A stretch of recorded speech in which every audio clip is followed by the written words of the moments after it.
বসুমতীক বিয়া কৰাইছিলে। এক অৱতাত খাৰুক আছিল, কৃষ্ণ মাতাত ঘৈণীয়েক হৈছে। হাই হেল্ল' বন্ধুবৰ্গ, হিষ্টৰী ব্লগৰ নতুন এটা ভিডিঅ'লৈকে স্বাগতম জনাই আপোনালোকক মই লৈ আহিলোঁ আজি উত্তৰ গুৱাহাটীৰ এটা মন্দিৰত। এই মন্দিৰটোৰ নামটো দেখিছে নহয়, এইটো হৈছে মন্দিৰটো। বলক ফাৰ্ষ্টতে আপোনালোকক এই ভিউটো চাই লওক। এই ভিউটো চোৱাৰ পিছত মই আপোনালোকক এই ভিউটোৰ ওপৰলৈকে উঠি যাবলৈ চেষ্টা কৰিম। চাওক না ভিউটো কেনেকুৱা লাগে, কেনেকুৱা এটা ভাল লাগে। তো বলক ভিডিঅ'টো আৰম্ভ কৰোঁ এই মন্দিৰটোক লৈ পেলাই। তো বলক ভিডিঅ'টো আৰম্ভ কৰোঁ। বৰ্তমান ইমানখিনি আমি উঠিলোৱে, ওপৰলৈকে আৰু উঠিব আছে। এয়া চাওক, আৰু ওপৰত উঠিবই আছে। ইয়াৰ পৰাই চাওক ব্ৰহ্মপুত্ৰখিনি কেনেকুৱা লাগে, আৰু ওপৰৰ পৰা দেখিলেতো আৰু আনকমন দেখিব। তো চাই থাকিব ভিডিঅ'টো শেষলৈকে। তো উত্তৰ গুৱাহাটীৰ পৰা যদি কোনোবাই মোৰ ভিডিঅ'টো চাই আছে তেনেহ'লে মোক এবাৰ কমেণ্ট কৰি জনাবচোন এই মন্দিৰটো কোনটো হয়। আপোনালোকে থাম্বনেইলটো চাইটো গমেই পাইছে। তো চাই থাকক ভিডিঅ'টো কেনেকুৱা হয়। এইটো হৈছে মন্দিৰটো, আৰু ওপৰতো আছে। এইটো অলপ তলত আছে, ইয়াৰ ওপৰতো আছে। চাই থাকিব, দেখাবলৈ চেষ্টা কৰিম ওপৰলৈকেও। চাওক ভিউটো চাওক না, কিবা ব্ৰহ্মপুত্ৰৰ মাজত যেন এটা পাহাৰত উঠি আছোঁ সেনেকুৱা যেন লাগে। চাই লওক। আপোনালোকক আৰু এটা ইণ্টাৰেষ্টিং বস্তু দেখাওঁ, চাওক। এইটোৱে হৈছে উমানন্দটো হয়। এইটো ব্ৰহ্মপুত্ৰৰ মাজত যিটো মন্দিৰটো আছে ধৰক, সেইটোৱে উমানন্দৰ মন্দিৰটো। তালৈকেও একদিন যোৱাটো চেষ্টা কৰিম মই উমানন্দ মন্দিৰত যোৱা নাই।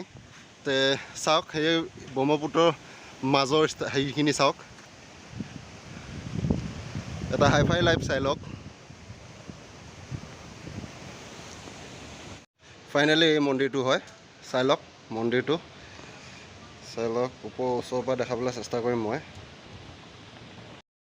আৰু এই মন্দিৰটোৰ বিষয়ে আমি অলপ জানিবলৈও চেষ্টা কৰিম।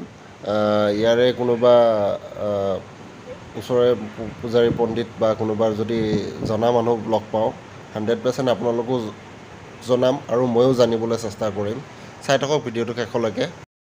বসুমতীক বিয়া কৰাইছিলে। এক অৱতাত খাৰুক আছিল, কৃষ্ণ মাতাত ঘৈণীয়েক হৈছে। অৱতাৰলৈকে এই বসুমতী নৰকাসুৰ জন্ম পালে। জন্ম পোৱাতে কৃষ্ণই বসুমতীক নৰকাসুৰৰ গৰ্ভ দি থৈ গুচি গ'ল। যেতিয়া নৰকাসুৰ ডাঙৰ হয়, তেওঁ মানে বৰ প্ৰতাপী বীৰ ভগৱানক তুতি কৰোঁতে ব্ৰহ্মা বিষ্ণুৱে বৰ পাইছিল। বৰ পাওঁতে তেওঁ বৰ পাই অহংকাৰ বলে বুদ্ধিয়ে কৌশলে চব পিনে অহংকাৰ আহোঁতে তেওঁ মাকক সুধিলে যে মোৰ পিতা ক'ত? মোৰ পিতা দ্বাৰকাৰ ৰজা। দ্বাৰকাৰ গ'ল বাপেকক বিচাৰি গৈ একদম মানে ইন্দ্ৰক এক গল্টা মাৰি তাৰ অত্যাচাৰ দেখি মোৰ কলা ফাটা। ইন্দ্ৰই তাৰপৰা আহিল, অত্যাচাৰ কৰি আহিল। ইন্দ্ৰই যুদ্ধ লাগিল, আহি মৈত্যলৈ আহিল। মৈত্যত আহোঁতে তাৰপৰা আহিল যুদ্ধ লাগি। এই মৈত্যটো মানে বহুত মানে হেৰি কৰিলে, মানে ঋষি মুনি মানে সেই পিতাকে কৈছিলে যে পিতা ঠিক আছে, তোমাৰ নমৰাৰ আগতে মই এটা কথা কৈ যাওঁ। পিতা তোমাৰ হাতত যে মই মৃত্যু হ'ম, কিন্তু মই মৃত্যু হ'লোৱেই তোমাৰ হাতত, কিন্তু মোৰ নামত গছ দীপান জ্বলা। সেইখিনি কথা কৈ যাওঁ আকৌ আৰু গোসাঁইও ভাগৰি পৰি ইয়াত আহি পেলাই ৰেষ্ট লৈছিল। এটাই যুদ্ধখনে ইয়াতে হৈছিল। ভাগৰি পৰি গ'ল। পৰি যোৱাতে ধৰিত্ৰী এটাই ল'ৰা। ধৰিত্ৰী প্ৰভু আপুনি কি কৰিলে? এটাই ল'ৰা, আপুনি কি এনেকুৱা কৰিলে? এটাই ল'ৰা মানে নৰকাসুৰ আৰু শ্ৰীকৃষ্ণৰ যুদ্ধখন ইয়াত হৈছিল, এইটো জেগাত, তলত আৰু। ঠিক আছে, কিয় কৰিলে এনেকুৱা? এটাই ল'ৰা, তুমি কিয় মৃত্যু কৰিলা? তেতিয়া ক'লে না ধৰিত্ৰী, মই গৰ্ভত হওঁতে বকিছে এই সন্তান ভাল নহ'ব বুলি। এই সন্তান ভাল নহয়। আৰু তাৰ দ্বিতীয়তে এই মন্দিৰটোৰ কথা ময়ো জনা নাছিলোঁ, ময়ো অলপ জানিলোঁ, আপোনালোককো অলপ জনাবলৈ চেষ্টা কৰিলোঁ। মন্দিৰটোৰ ভিতৰলৈকে সোমাই গৈ আছোঁ। এইটো এটা মন্দিৰ হয়।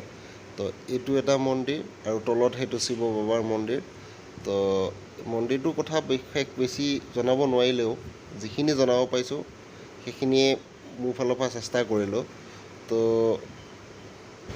মেইন মন্দিৰটোৰ ভিতৰত নোসোমালোঁ দিয়ক, কাৰণ মোৰ মনটো পবিত্ৰ লগা নাছিল। চ' সেইটো কাৰণে ময়ো মন্দিৰটোৰ ভিতৰত নোসোমালোঁ, বাহিৰেদি দেখাবলৈ চেষ্টা কৰিলোঁ আপোনালোকক।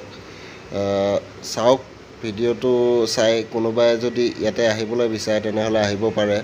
বহুত ভাল জেগা হয়, পাৰ্ক চাৰ্ক আছে, মানে মোটামুটি নেচাৰেল হাৱা খাবৰ কাৰণে হওক, মন্দিৰৰ পবিত্ৰতা ল'বলৈ হওক, গোটেইখিনি ফালৰ পৰাই আহিব পাৰে আপোনালোকে। তো আহি এবাৰ চাব দিয়ক চবেই। সেই আইতাজনীৰ পৰা যিখিনি গম পালোঁ, মানে এই মন্দিৰটোৰ বহুত মহত্ব আছে, বহুত তাৎপৰ্য আছে। ভিডিঅ'টো বেছি লম্বা নকৰি আজি ভিডিঅ'টো ইমানতে সামৰিছোঁ। যদি ভিডিঅ'টো ভাল লাগিছে লাইক কৰিব, কমেণ্ট কৰিব, ছাবস্ক্ৰাইব কৰিব। ধন্যবাদ। জয় আই অসম। Bye bye.